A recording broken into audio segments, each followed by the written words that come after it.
Hello and welcome back to Jarrah Tatal. So today I'm going to be going through 10 money saving tricks which I've come up with. They're more sort of like things that are beyond the average and things that you might not even think about that have just helped me to save money. And I must say that once you do get in the habit of saving money, it does become quite addictive, to the point where for me, I just didn't even want to spend it a lot of the time. I'm no finance guru, this is just literally what's worked for me, and I do know that a lot of people do struggle to save money or how to save money, or can see it as a lot bigger of a burden than it often needs to be. So yeah, this is my video on how I have managed to save money. Okay, so the first thing I'm going to say is to deactivate Apple Pay. The reason why I say this is if you have Apple Pay, then you should be able to have your card with you as well. And it does encourage you to do a lot more spending because it's just that easy. Literally, like, you're always going to have your phone on you, so it's as quick as just literally doing it on your phone or your Apple Watch, whatever it may be. Apple Pay just makes it a lot easier for you to spend money. So if you do struggle with self-discipline, that's an easy way to get rid of it. So just deactivate it altogether, and that will mean that when you do come to spending, you're going to have to go out of your bag, take out your card, and then use it. This action of having to do it, you may be thinking, oh, it's not that deep. But sometimes when you go out to find your card and you're thinking, oh, do I actually need this? Probably not. Then boom, you've already saved yourself like what? £3 if you didn't actually need to buy something that you was going to buy because it was just that easy to put your phone to it. The only disadvantage that I could say to not having Apple Pay is there's been times where I've forgotten my purse at home. But again, we have online banking, so I remember I went out with my friend once and I forgot my purse at home, so she paid for it and I just sent her the money. So yeah, having Apple Pay really isn't all that necessary. Next tip is do not pick up a carrier bag, don't carry a handbag. Now, I don't mean just forget all your life at home, don't bring your keys or anything out with you. Now, I tend to have a lot of pockets on me, and don't get me wrong, I do go out of my handbag most of the time, if not all of the time. But for example, what it might be is the best way I can think of how this became so effective is when I was at uni, there's a Tesco that's literally so nearby that people literally go there in their pajamas and their slippers. It was just so easy and so convenient. It was a Tesco Express. So anytime you go in, you'll go in there with the intention of just buying a bottle of milk, but then you end up with crisps, you'll end up with biscuits, and you'll end up with, you know, tablets and stuff like that. Although some of the things may be necessities, it wasn't a necessity if you didn't have the intention of buying it before you went out to get it, if that makes sense. And this is why supermarkets strategically put baskets at the door. So that's the first thing you pick up is a basket. When you have a basket, it encourages you to do more spending. So by leaving the basket at the door or not carrying such a big bag, you have less space to carry things, and this will hopefully stop you from buying things that you didn't originally intend to buy. Obviously, bring your carrier bags if you're going to do your big weekly shop or however often you do your shopping. Obviously, you're going to need to carry that, in which case I would say carry your carrier bags, and don't buy carrier bags, 5p, 10p, 20p carrier bags when you get to the supermarket, because again, you're wasting money where you could just bring the ones that you already had from home. But I'm just talking about in general, when you just quickly pop into the shop and you don't actually need to bring a bag with you. On that same note of when you're just quickly popping to the shop, sometimes you're actually just following a friend to the shop. Like, you don't need to go to the shop for yourself, but you'll just be going to accompany your friend or something.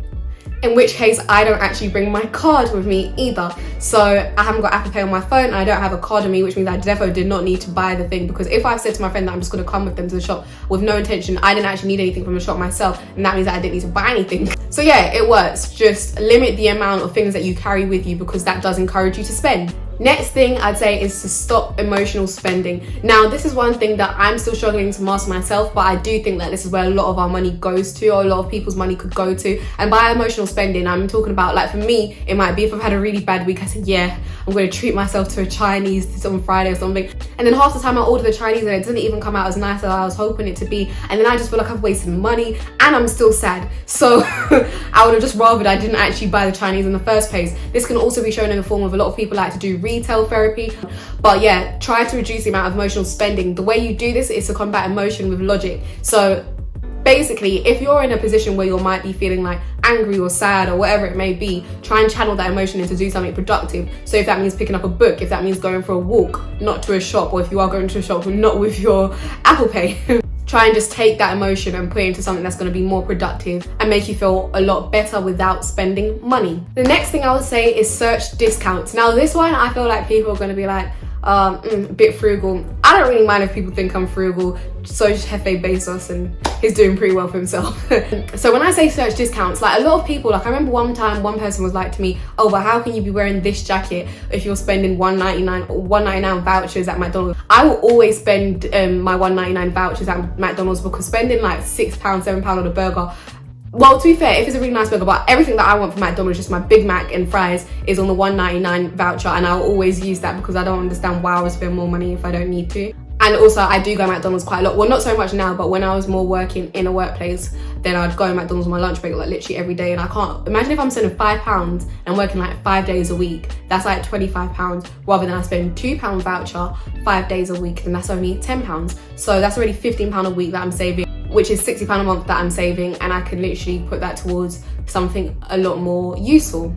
Also, when I say search for discounts, it's actually being, if I'm being completely honest, it's very rare that I actually spend full price on everything. I don't know why, I don't know how, but I always manage to find a discount. Even if it's only 10%, I just feel so much better saving that £4.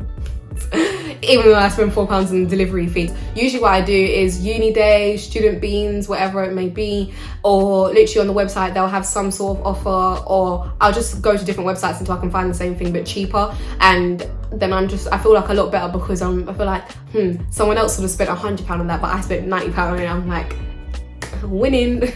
The next tip I would say is to filter your online search. So for me, for example, when it comes to like retail and like clothes and stuff like that, I'm not really into clothes. That's not really my thing. And I feel like I've been very fortunate for that not to be my thing. Do you know what? It wasn't even by choice that it didn't become my thing, because I feel like at the point where I would have chose to like go for style and become, you know, drip or drown, I chose, not even that I chose not to, I just couldn't afford to, because that was at the time when I first got my car.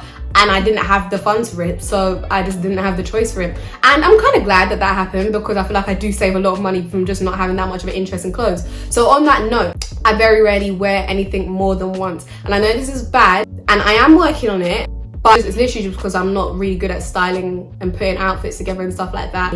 So anyways, because I know that I'm not actually that much into clothes, but I still need to have clothes, what I actually do is I filter every single website that I go on, I filter it. And what this means is, if it means that, okay, I don't want to spend more than £50 on what I'm about to buy, I'll literally put the price from £0 to £50. And what this means is that I'm not going to spend £100 on something that I'm only going to wear once, unless it's a really special occasion.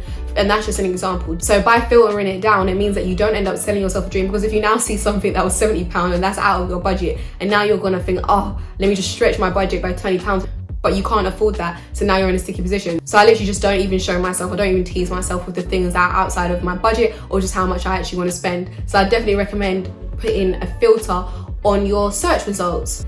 The next tip I would say is to delete the apps that you don't need. So you probably have right now on your phone Pretty Little Thing, Misguided, all these sort of like, I don't know, ASOS, JD, I don't know, you might have all these apps, but if you don't use them, you don't shop at them, then delete them. This is something that I actually had to force upon myself, because back then when I just needed to retain as much money as I made, I actually deleted them because I didn't have the choice, because I just felt like I was selling myself a dream, because why would I be browsing online and I couldn't afford to buy it?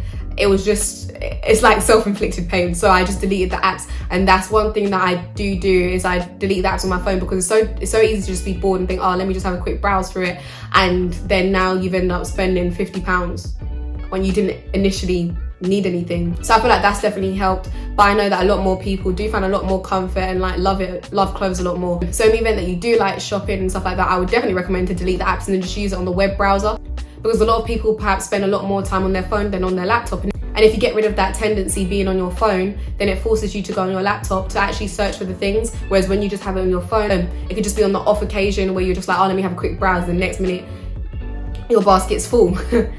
Another thing that I would say not to underestimate the value in is unsubscribing from marketing emails. Now, I don't want to drop any brands. No, I'm going to drop brands name. You may have Fashion Nova ringing down your line, texting down your line. Just unsubscribe from it. I know how they like to send a lot of marketing emails saying, hey babe, we've been missing you.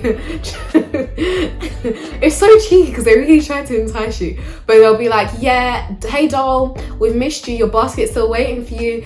Unsubscribe from it. You don't need that. Like literally, just usually if you just scroll all the way to the bottom of the email, it will have something about change your marketing preferences or something, or literally most of the time it will just say unsubscribe. Click on that and it will unsubscribe straight away. I know it's easy to just ignore that and just ignore your emails, but it does help a lot. I know for me, the place that I do shop at the most is Opoly, and I can't lie, I did keep their marketing emails on because I feel like their dresses are really good prices for the quality of the dresses, so I do keep them on. However, places that I don't shop at as much, like Pretty Little Thing or Misguided, for example, I just unsubscribe from their marketing emails because it's just less of a chance of me clicking into that, end up on the website, oh, that's not too bad, let me buy that, oh, £20 gone. It's these little £20 that are gonna end up adding up, or that do end up adding up. My next tip when it comes to saving is to pay whatever you can to yourself first, and this is just at first. So I know a lot of people sort of recommend that you should be putting down 30% of your earnings, or 50%, or some people even put 80% of their earnings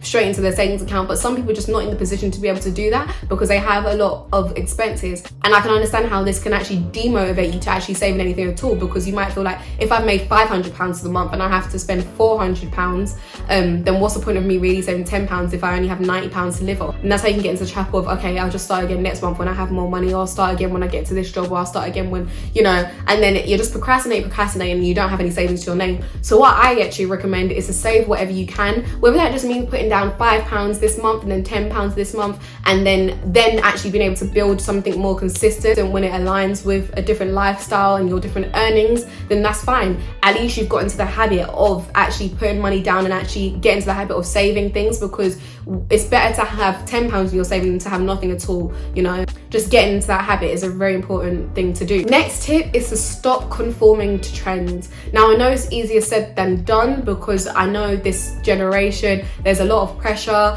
to get the latest trainers or the latest, I don't even know, but don't conform to them. And it might just take a bit of self-discipline, but the reason why I strongly recommend this one is because trends always come back round. So wait for it to come back, and if you still want it, then you do still like it. So for example, Balenciagas, I like have a pair of Balenciagas and they're really old now, but I really liked them at the time. And the thing is, I personally liked them for years. So you have to be able to distinguish between, do you like them or do you like it because everyone else has it? So when brands create a lot of hype around, oh, new launch, new drop and stuff like that, try to hold out. If you're not in love with it when you first saw it, then try to hold out and then see if you still want it when the trend has died down. Because a lot of the time, when you're actually given time to think about it, you actually realize, oh, I did want it, but I'm over it.